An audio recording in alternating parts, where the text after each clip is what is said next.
Movie के शुरू होते ही हम एक स्ट्रीट शेफ गाओ को देखते हैं। वो बहुत मजे मजे के खाने बनाया करता था। इसका एक छोटा सा रेस्टोरेंट है, मगर वो उसको साफ रखता है और अपने प्रोफेशन से भी बहुत प्यार करता है। लेकिन जो पास्ट में गाओ के साथ हुआ वो बहुत ही बुरा था। उसके फादर ने सिर्फ इसलिए उसे एक शेफ के पास छोड़ दिया कि वो कुकिंग को सीख सके। गाओ ने ये डिसाइड कर लिया था कि एक दिन वो बहुत बड़ा शेफ बनेगा और हर वो चीज हासिल करेगा जो वो अपने बचपन में ना कर सका। गाओ के फादर एक बहुत अच्छे शेफ थे और अब तक तो वो बहुत ही कमाल शेफ बन चुके थे, एक तरह के मास्टर शेफ। लेकिन उनका बेटा यानी गाओ उनसे बहुत नफरत करता था, क्योंकि उसने अपना बचपन यानी चाइल्डहुड अपने फादर के बगैर गुजारा था। वो उन्हें मिस भी किया करता था, लेकिन इससे उसके फादर को कोई फर्क ही नहीं पड़ता था। दूसरी तरफ गाओ के फादर यानी वही मास्टर शेफ भी इस बात से खुश थे कि दुनिया को नहीं पता कि इनका बेटा भी है, और ये बात गाओ को और सैड करती थी। अब सीन बदलता है और हम एक और फेमस, हैंडसम और यंग शेफ को देखते हैं। वो बहुत ही रिच और रॉयल फैमिलीज के लिए खाना बनाया करता था। उसका नाम पोल होता है। पोल का ये ख्वाब था कि वो अपने फादर के लिए अपनी कंट्री में एक रेस्टोरेंट बनाएगा। इसलिए वो अब्रोड को छोड़ते हुए और सब ऑफर्स को मना करते हुए अपनी कंट्री वापस आ जाता है। वहाँ जाकर वो एक फिश सेलर के पास जाता है और कहता है कि मुझे एक बड़ी सी मछली तो दिखाओ। तो फिश सेलर उसे मना कर देता है। अब जैसे ही गाओ उसके पास बड़ी सी मछली लेने आता है तो वो आदमी उसे मछली दे देता है। ये देखकर पोल को बहुत गुस्सा आता है और वो गाओ को गुस्से से देखता है, जैसे वो उससे जेलस हो कि भाई इसने उसको मछली क्यों दे दी। फिश सेलर जब इन दोनों को गुस्से में देखता है तो वो मछली के 2 टुकड़े कर देता है ताकि इनमें लड़ाई ना हो, लेकिन वो दोनों फिर भी एक दूसरे को गुस्से से घूरते रहते हैं। अब हम पोल के शानदार और बहुत ही प्यारे रेस्टोरेंट को देखते हैं जिसकी आज ओपनिंग होती है। वो बहुत नीट एंड क्लीन एडवांस तरीके से बनाया गया और बहुत ही खुला रेस्टोरेंट होता है। उसको बहुत अच्छे तरीके से डेकोरेट किया होता है। पोल ने जो नया रेस्टोरेंट खोला था वो गाओ के रेस्टोरेंट के बिल्कुल सामने था, जिसे देखकर गाओ के दोस्त घबरा जाते हैं, क्योंकि ये नया रेस्टोरेंट इन कस्टमर्स का सारा इंटरेस्ट अपनी तरफ करने वाला था और इन सब लोगों को इनसे छीनने वाला था। और जिस बात का डर था वही होता है। सब लोग नए रेस्टोरेंट का टेस्ट चेक करने के लिए उसमें चले जाते हैं, तो गाओ के दोस्त गाओ को सपोर्ट करने के लिए डिस्काउंट ऑफर की अनाउंसमेंट करते हैं, जो कस्टमर्स को वाकई में अट्रैक्ट करती है और वो फिर से गाओ के रेस्टोरेंट की तरफ चल पड़ते हैं। इस बात से पोल के दोस्तों को बहुत गुस्सा आता है और वो इनसे आके गुस्से से बात करते हैं कि तुम लोगों के साथ मसला क्या है, हमारी सक्सेस तुम लोगों से देखी नहीं जा रही। फिर एट द एंड दोनों पार्टीज में डिसाइड होता है कि क्यों ना एक कंपटीशन रखा जाए और देखा जाए कि किस शेफ के हाथ में ज्यादा टेस्ट है। अब दोनों को जबरदस्ती कंपटीशन में पार्ट लेने के लिए कहा जाता है। पहले तो वो मान नहीं रहे होते, लेकिन जब एक दूसरे को देखते हैं तो पहचान लेते हैं कि इन लोगों का सामना तो उस दिन फिश स्टॉल पर हुआ था, तो ये लोग कंपटीशन के लिए रेडी हो जाते हैं। अब टेबल लग जाता है और उस पर एक बड़ी सी फिश रखी जाती है जिसको इन दोनों ने काटना था। अब सबसे पहले पोल फिश को काटता है और उसके कांटे बहुत स्मूथली और तेजी के साथ निकालने लगता है और उसका ये तरीका सबको बहुत पसंद आता है। अब वो फिश फेंकता है गाओ की तरफ। गाओ भी फिश को बड़े अच्छे तरीके से काटता है और उसकी स्किन जब सबको दिखाता है तो उस पर जरा सा भी फ्लैश नहीं होता, यानी उस पर जरा सा भी फिश का मीट नहीं लगा होता, तो उसको भी सब बहुत एडमायर करते हैं, यानी दोनों की बराबर तारीफ होती है। अब वहाँ एक चेयरमैन भी होते हैं जो उनसे कहते हैं कि एक इंटरनेशनल कुकिंग कंपटीशन होता है, मुझे लगता है कि तुम दोनों को उसमें पार्ट लेना चाहिए। अब दोनों को प्रूव तो करना था कि इनमें से कौन बेस्ट शेफ है, तो दोनों रेडी हो जाते हैं। अब पोल मीडिया को बताता है कि मैं फ्रांस में कुकिंग करता था और चाइना आकर मैंने फील किया कि अब भी लोग पुराने तरीकों को यूज करके कुकिंग करते हैं, और जाहिर है ये बात वो इनडायरेक्टली गाओ को ही कह रहा था और इसे देख के गाओ को बहुत गुस्सा आता है। अब वहाँ सबको पता चलता है कि पहले इनका आपस में कंपटीशन होगा। अगर ये लोग उसे जीत जाते हैं तब ये लोग फाइनल तक पहुँच सकेंगे और साथ ही साथ बहुत ही बड़े मास्टर शेफ से मिलने का भी चांस मिलेगा। और ये मास्टर शेफ कोई और नहीं बल्कि गाओ के ही फादर थे। उधर गाओ के रेस्टोरेंट में पोल की दोस्त आती है और गाओ और उसकी दोस्त को रेस्टोरेंट आने का कहती है कि आज का खाना आप हमारी तरफ खाएं। अब वो दोनों यानी गाओ और उसकी दोस्त पोल के रेस्टोरेंट तो जाते हैं, लेकिन उनको खाना पोल नहीं बल्कि पोल की वही दोस्त करती है। दिखने में वो खाना तो फ्राइड एग और एक प्लांट पोट की तरह लग रहा था, लेकिन उसका टेस्ट एकदम अलग था। तो ये देख के वो सोचता है कि वाकई पोल की कुकिंग बहुत एडवांस है, तो वो सीधा किचन में जाता है और उसको गुस्से से कहता है, पोल अपना खाना अच्छा दिखाकर क्या साबित करना चाहते हो? कि तुम बहुत अच्छे कुक हो। तो पोल चुप रहता है और उससे मीट पकाने का कहता है कि चलो देखते हैं कौन ज्यादा अच्छा मीट पका सकता है। गाओ चैलेंज एक्सेप्ट करता है। अब गाओ बहुत ही अच्छे तरीके से वो मीट पकाता है, वो बहुत डिलीशियस लग रहा होता है। अब पोल उसे कहता है कि मैं तुम्हें सेम रेसिपी के साथ ये डिश बनाकर दिखाता हूँ। पोल शुरू करता है और सेम डिश बहुत ही कम टाइम में बना लेता है। जब गाओ उसको स्मेल करता है तो उसे अपनी डिश में और इसकी डिश में कोई फर्क नहीं लग रहा होता, तो वो समझ जाता है कि वाकई इसके पकाने का तरीका बहुत एडवांस है। वो उदास हो जाता है और वहाँ से चला जाता है। अब गाओ को कोई कहता है कि उसे उसके फादर बुला रहे हैं। गाओ अपने फादर के पास जाता है और कहता है कि अब आपने मुझे क्यों बुलाया, जबकि आप ये बात मानते ही नहीं कि मैं आपका बेटा हूँ। तो मास्टर शेफ उसे कहते हैं मैंने ऐसा इसलिए किया ताकि दुनिया ये ना कहे कि तुम मेरे बेटे हो, इसलिए तुम इंटरनेशनल कंपटीशन तक पहुँच सके, बल्कि मैं तो यही चाहता हूँ कि तुम खुद ये करो। तो गाओ कहता है डैड मुझे वैसे भी आपकी सपोर्ट की जरूरत नहीं, जब मुझे आपकी जरूरत थी तब आप मेरे पास नहीं थे। खैर मैं अब ये साबित करके दिखाऊंगा कि मैं वो हासिल कर सकता हूँ जिसकी वजह से आपने मुझे छोड़ा। अब गाओ यहाँ से चला जाता है क्योंकि उसे अपने डैड की किसी भी बात पर यकीन नहीं होता। अब next day international cooking competition होता है। सब प्रिपरेशन की जा चुकी होती है। कॉम्पिटेंट्स यानी पोल और गाओ भी रेडी होते हैं। टाइम स्टार्ट होता है।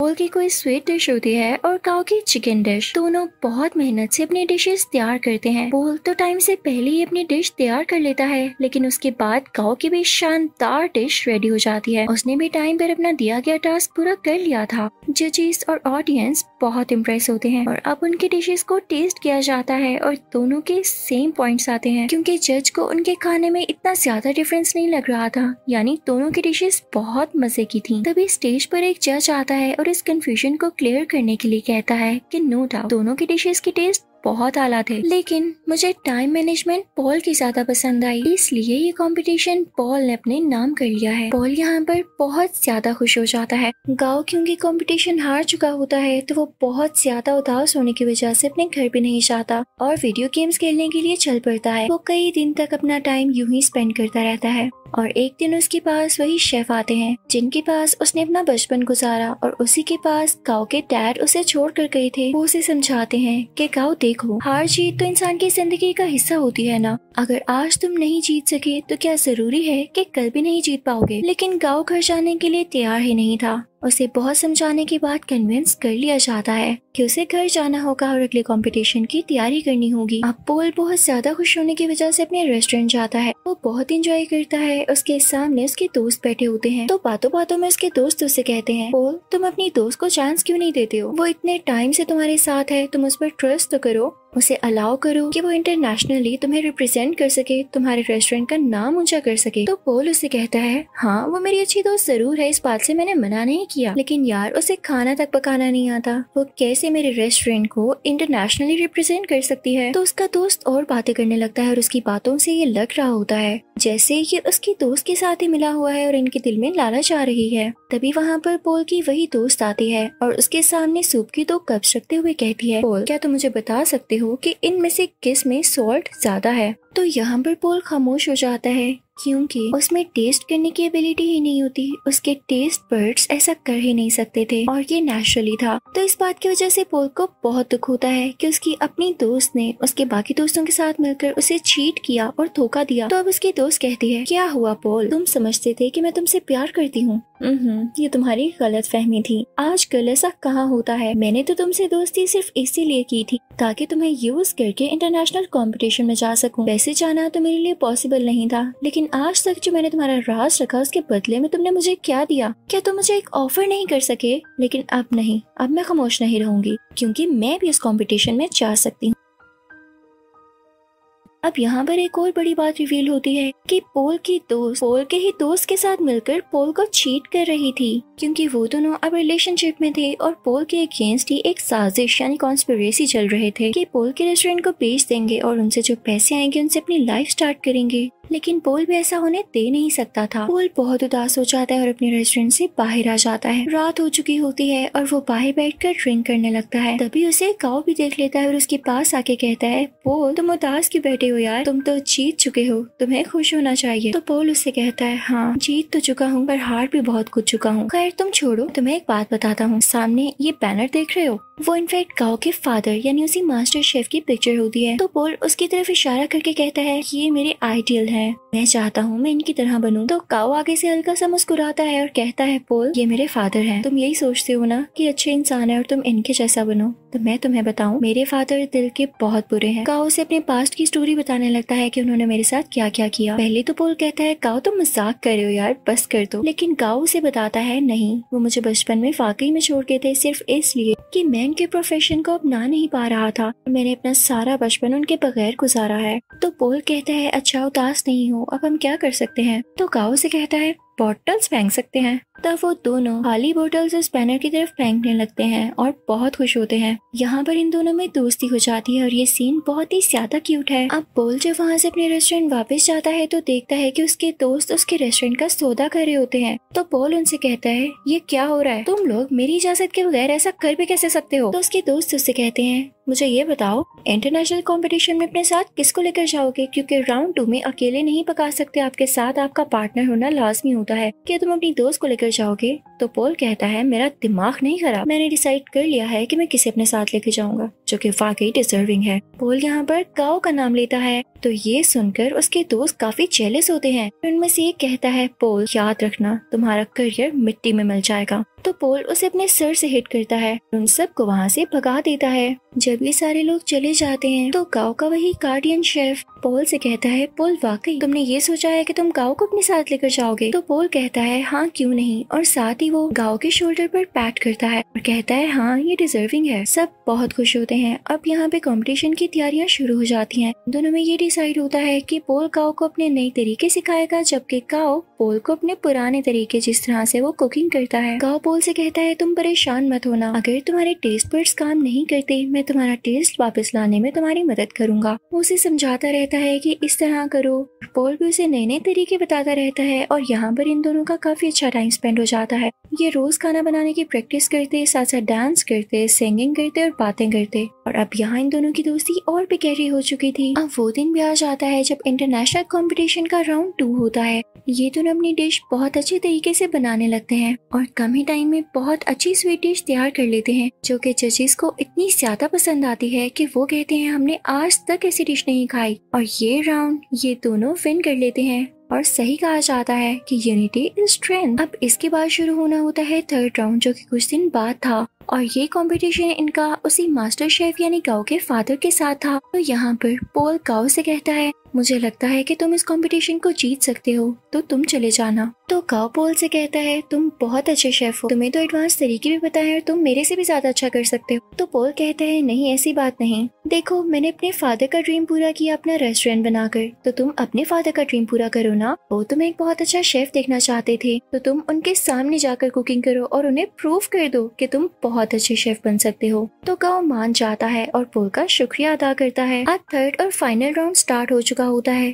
दूसरी तरफ मास्टर शेफ भी अपनी डिश बनाने लगता है। अब गाओ भी शुरू हो जाता है, लेकिन शुरू होने से पहले ही उसे अपने बचपन की कुछ यादें आने लगती हैं, जहाँ पर उसके फादर उसे छोड़ गए थे और उसे काफी बच्चे बुली किया करते थे। वो उन्हीं यादों में खो जाता है। उसके फादर आकर उसके मुंह पे पानी गिराते हैं और कहते हैं अपना काम शुरू करो। तो अब यहाँ पर गाओ कुछ बनाना शुरू करता है। दूसरी तरफ गाओ के फादर यानी वही मास्टर शेफ बहुत ही ज्यादा प्यारी स्वीट डिश बनाते हैं, जैसे फायर लगी हो और उसमें से एक फूल निकल रहा हो। उस फूल का बहुत ही आला टेस्ट होता है। जजेस को ये बहुत ज्यादा पसंद आता है। और जब गाओ की बारी होती है कि वो अपनी डिश दिखाए कि उसने क्या बनाया है, तो वो एक बाउल में नूडल्स बनाकर सीधा अपने फादर के पास जाता और उनको वो प्रेजेंट करता है। मास्टर शेफ उसे टेस्ट करते हैं तो वो नूडल्स उन्हें बहुत अच्छे लगते हैं। और ये वही नूडल्स होते हैं जिनकी वजह से गाओ को उसके फादर से डांट पड़ी थी कि तुम तो नूडल्स तक नहीं बना सकते। और आज गाओ ने इतने मजे के नूडल्स बनाए थे कि उसके फादर उसे खाना ही नहीं छोड़ते और नूडल्स को वाइल्डली खाने लगते हैं। वो अपने बेटे को रोक के कहते हैं शाबाश बेटा, तुमने बहुत अच्छा नूडल्स बनाए। वो यहाँ पे काफी इमोशनल हो जाते हैं। तो ऑडियंस को भी पता चल जाता है कि एक तो इनका सरनेम सेम है और इन लोगों का बिहेवियर देख के भी यही लग रहा है कि ये बेटा और बाप हैं। यहाँ पर गाओ का ख्वाब भी पूरा हो चुका था और उनके फादर का भी। अब उधर हम रेस्टोरेंट में देखते हैं कि पोल और गाओ अब साथ काम करते हैं और उनकी ऑडियंस पहले से कई ज्यादा है, यानी उनके पास और भी ज्यादा कस्टमर्स आते हैं। लोग उनका खाना बहुत ज्यादा पसंद करते हैं और इनके रेस्टोरेंट में अब रौनक ही रौनक हो जाती है। इसी के साथ ये मूवी यहीं पर एंड होती है।